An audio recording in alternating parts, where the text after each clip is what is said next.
Sometimes when we think about Mary, the mother of Jesus, we have all kind of holy cards and holy pictures, and she seems so very, very out of the world. Not someone that we could relate to. But when you look at the story in the Bible of Mary's life, you find that she was not necessarily a person who was far off from the world in which we live. She was in the middle of many of the struggles that we face. Think, for example, of the fact that she was born into a very small village and kind of out-of-the-way place. It wasn't popular to live in Nazareth.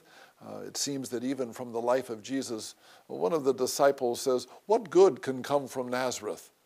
She lived in a very simple and a very humble situation. But when she was just a young girl, maybe 13, 14 years old, she had an experience of an angel coming, and she conceived a child outside of wedlock. The angel came and asked her, "Would you be the mother of the Messiah?" And she said, "Yes."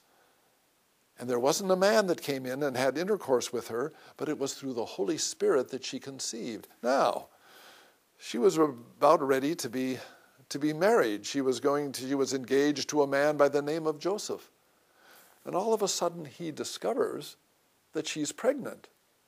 And there isn't any reason that he can understand. He knows that he didn't do it, and so he has to believe that Mary has had something of an illicit relationship with someone else. And in those days, for that to happen, that was something that could mean that you would be killed. You'd be stoned to death.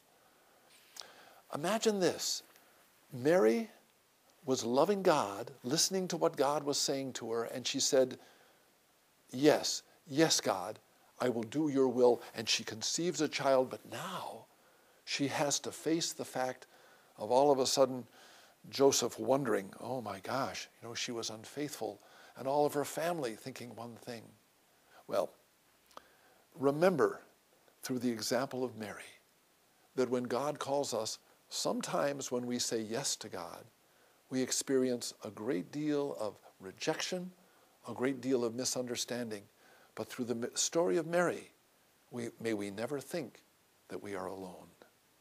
And may Jesus' love for you always make you smile.